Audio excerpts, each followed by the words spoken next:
Welcome back to Hope Follows. I'm Julie Kenzler, the host of this show. Hope Follows is a safe place, an encouraging place where we talk about all kinds of struggles and battles and hard things we go through in life, but it's the hope that followed those hard times. That's what we talk about on this show because we know hope follows the hard stuff. Life is hard, but there is always hope. And I'm so glad that you're here with me today. I'm very, very honored and thankful to have my guest today that I'll introduce in a moment. But for anyone out there who is a mother, a father, a parent, and you have watched your child go through maybe a tragic situation, it could be something physical, emotional, mental, anything that is it's out of your control. You know what my guest, you'll be able to understand what she's going to share with you.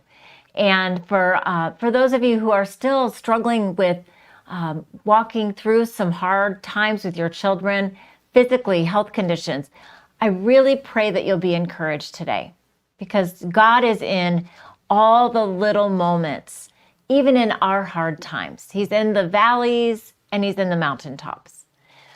Well, thank you, Vicki Weis, for being here today, my dear friend. This is Vicki. Thank you for having me. Of course.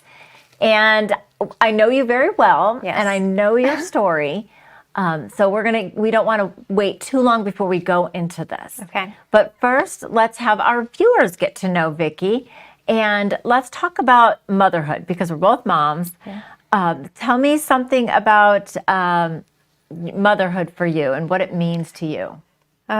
What it means to me, well, motherhood is crazy, first of all, because I have two kids. I have a daughter who just turned 19, and then I have my son who we'll be sharing about who is 16. And we just lead a very busy, active lifestyle. But being a mom to me is being Jesus to my kids. Oh. Is really my perception of being a mom, just being the unconditional love, just being their all in all here on earth. And that's what, God's placed these kids in my hands to be his hands and feet to them. And that's what I try to do. Well, I would definitely describe you as a mom who is very present, very involved, accepting, just so calm and peaceful. And I know we all have our moments, where we're not calm and peaceful. But you definitely have such an inner strength about you. I feel that that's one of my blessings is that God has given me peace. And it's not just been as a mom. It's been just even, I think in my teenage years, I was the peacemaker in my family. So I feel that that is just one special attribute that he has given me. And it has, for such a time as what we went through, I think that there are reasons why God has given you those gifts. Absolutely. You definitely needed it during that time. Yeah. Oh, my. Well, what are some of your greatest moments as a mom? Or one? Well, one greatest moment is, I'm still here and my kids are 16 and 19. So that is that is a greatest moment. There are lots of things to go through as, you have your kids and stuff. But, gosh, I think really the greatest moment is overcoming what we went through and maintaining, the family life and being able to just overcome. It's not perfect yet, but it's still something that's a work in progress. But I would say that that's one of the biggest. You also are a mom of traditions. Oh, yes, I am. Yes. And one of my favorite traditions you guys have as a family is going up northern Arizona. So that would probably be a couple hours away from where we live in the Phoenix area to go hunt down a Christmas tree and chop it down. So can you tell us how many years have you guys been doing that? So with your mom and dad and then now with your kids? So this year when we went a couple weeks ago, we always go right after Thanksgiving, was my parents' 56th year going up north to cut down Christmas trees. So they have been married for 53 years. So they start, I think, about 53 years. So 56 years. So I literally, without telling you my age, have gone every year of my life and not missed a year. And same with my kids. Wow. So it is probably one of my favorite times, my favorite day of the year. And I always tell my family, don't mess this up. This is the best day of the whole year. And that is one thing I think as mothers, if we can hold on to those traditions, especially when they were traditions when we were kids, if you can try to carry those on, and those are things that bind us together. Yes. And it's not about the act of cutting down a tree. It's the act of just us all being together and creating those memories that last a lifetime, that, you know, my parents are handing down to their kids, to their grandkids, and now to their great grandchild. So yeah, that was the first year we had a great grandchild there this year. So wow, that was so exciting. many more years to go. Well, let's go ahead and get into our story then today, because this is really important. I want our viewers to see your strength, but even the hard times, obviously, that you had to go through. But we're going to talk about her son, Randy, who was 7 at the time. And he actually is a survivor. He is a survivor of histiocytosis. And I will let Vicki tell you more about what that is, and then we're going to talk about the story. Okay. So in short terms, what Randy had is called Langerhan cell histiocytosis, and there are a few different types of histiocytes that are diseases that are rare, 1 in 200,000. So it's not well known, and there is some research on it, but not a whole lot of it. It's new. There's not many doctors who deal with it, and basically it's a form of cancer that does what it wants to do and just kind of leaves a mess in the body. Process. Yeah. Okay. That was a really good description, actually. Okay. In non-medical terms, because most of us, we don't get the medical terms. No, I still don't. That was really a good way of explaining that. Okay, so then let's start with how you even found this out. Okay. So Randy came home from school one day. He was basically at school playing soccer, and he kicked the ball and he fell down. So he came home and he said, I hurt my neck today at school. And I thought, this boy, you have to understand. Let me backtrack. This boy was riding with no training wheels by the time he was 2. He is just like my Evel Knievel. If you go someplace where there's faux rocks on the building, he'll start to climb them. Yes, very active, adventurous. He was crazy. So to us, him falling, oh, my neck hurts, it wasn't anything to cause concern. Matter of fact, we went for weeks and weeks from almost all through December of him having a stiff neck. We went to some doctors, and it just was kind of pushed under the rug. We had some certain things that once you go through a situation and you look back, you're like, oh my gosh, I should have seen this. Right. But you didn't. So it started then, and we discovered it. We were up north right after Christmas. We got up to Sholo, and we'd spend time up there. And we were playing, and inside, sitting down with his sister. And I kept watching him, and he would hang his head to the side. And I thought, that's really strange. What is he doing?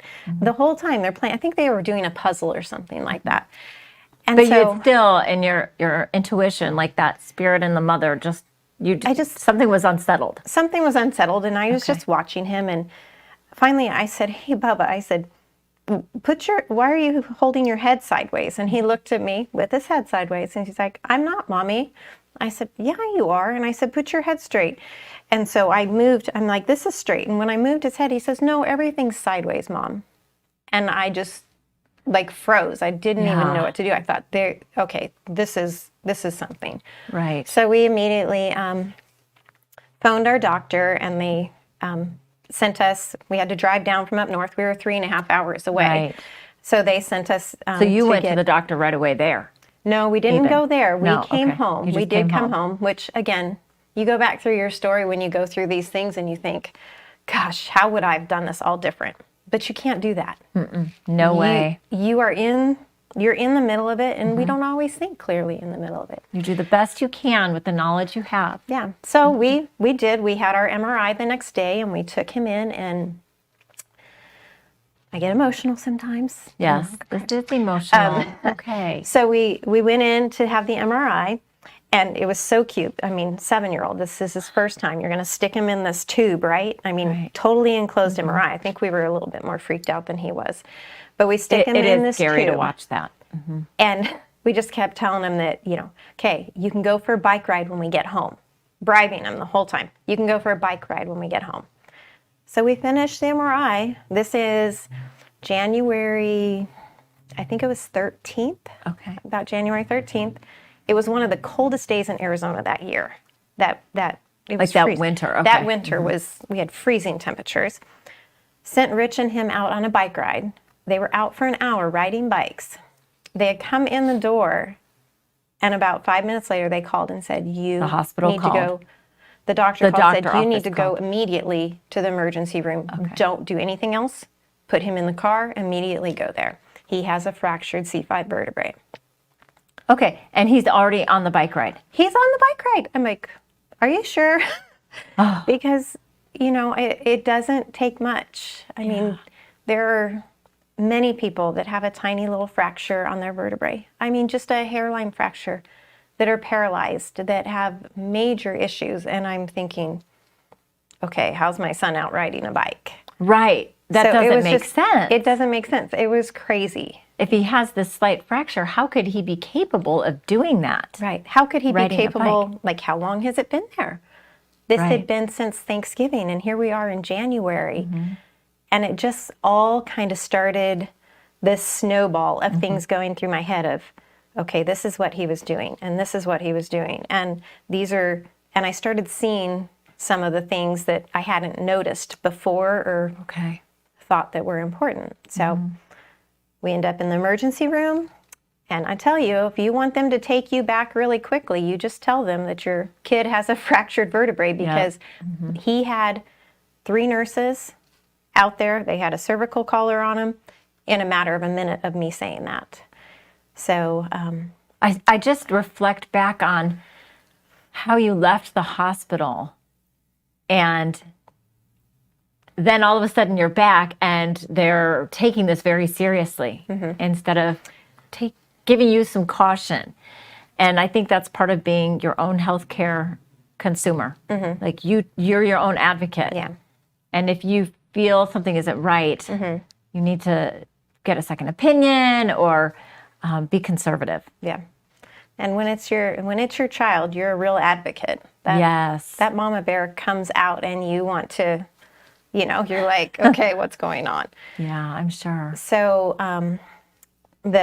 one of the things that just makes me in awe of just how good God is, not only was it a fracture that was in his C5 vertebrae, his C5 vertebrae was actually completely missing. It was missing. It was missing. It was not just a tiny little fracture. You look at the x-ray and it shows a disc and a disc right on top of each other with no vertebrae in between. And so what did the doctor say to you? I remember them saying something about this kid should not have been at this point. He shouldn't be here. He should have been gone. Yeah. He should have.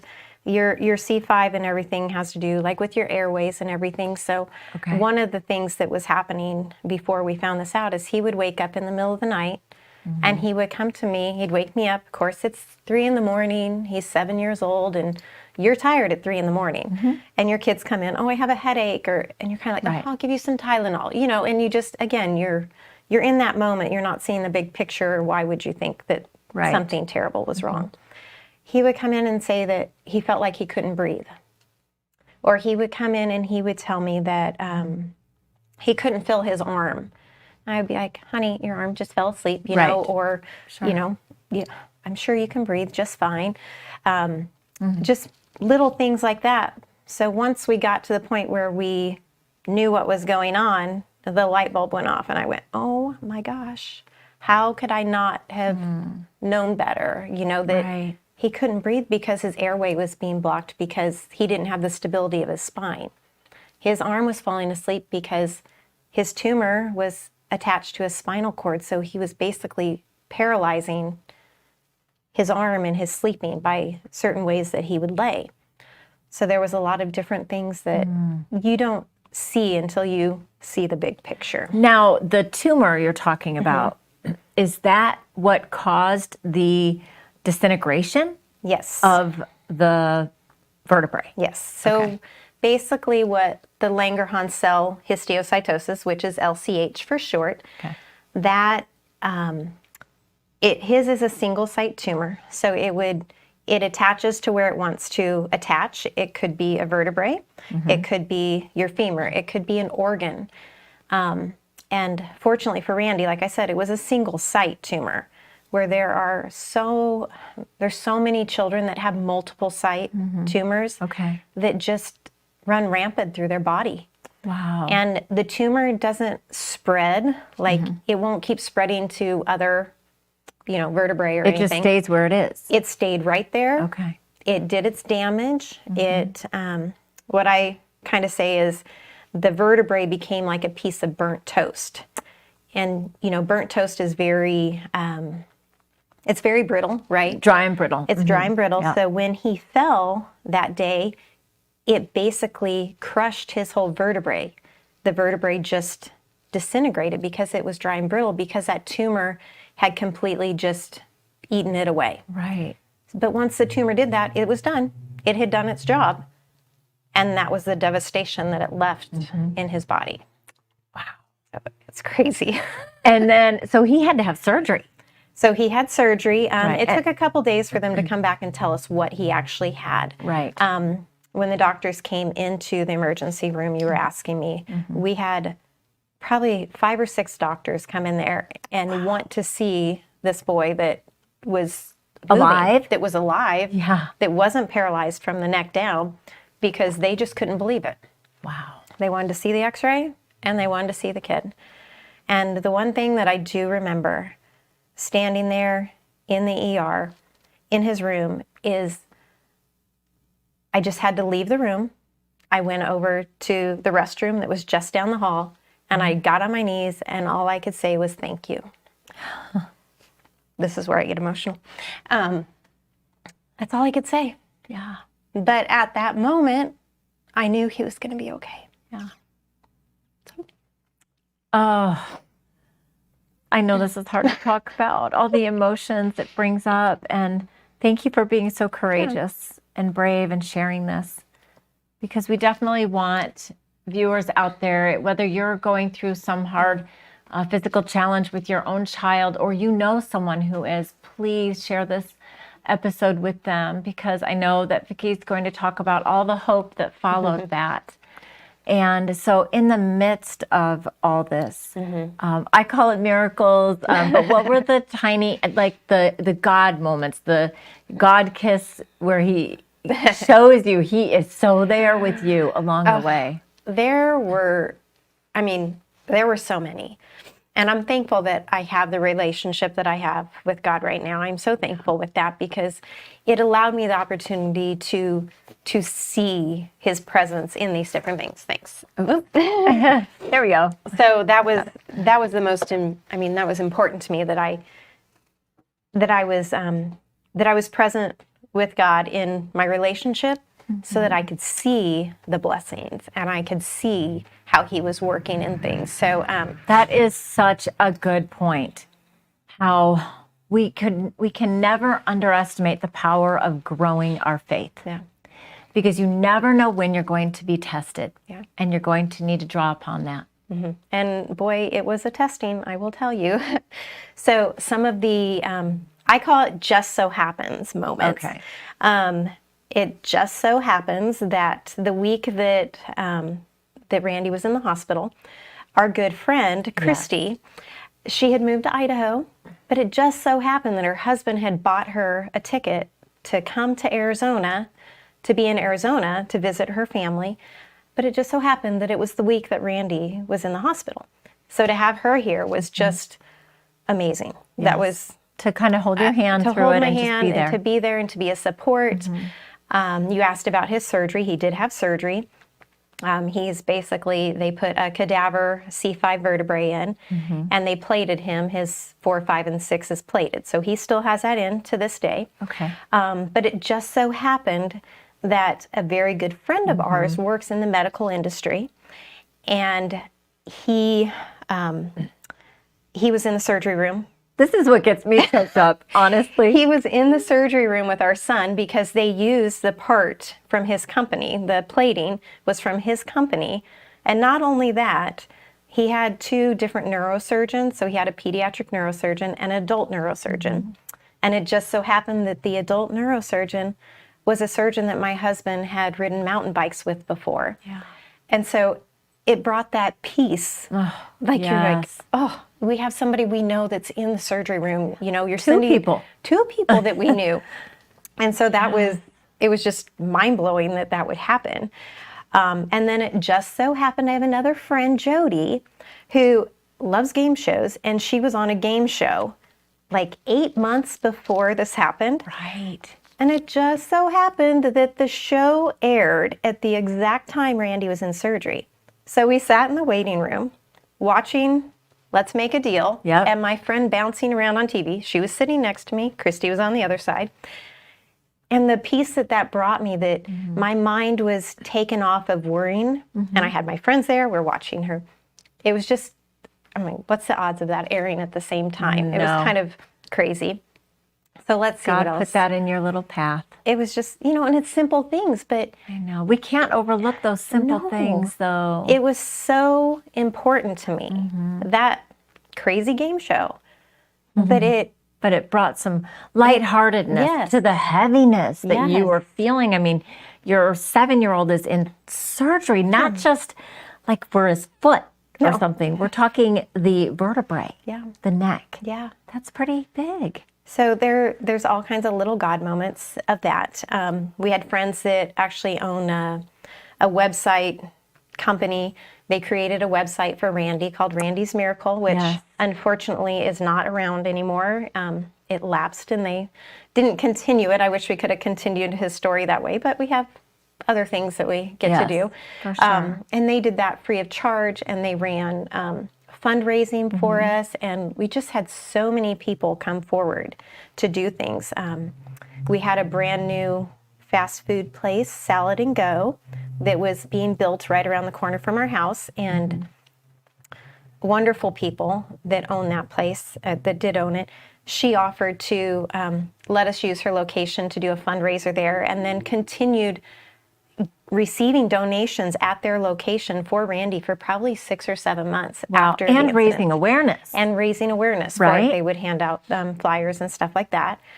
Just all these little steps in the process of it. But I will say probably the biggest thing that happened, besides Randy still being with us today, that beautiful miracle, is at the time we had no medical insurance. And, at first all I could think about was, oh my gosh, how are we going to? He was in ICU the whole entire time we were there.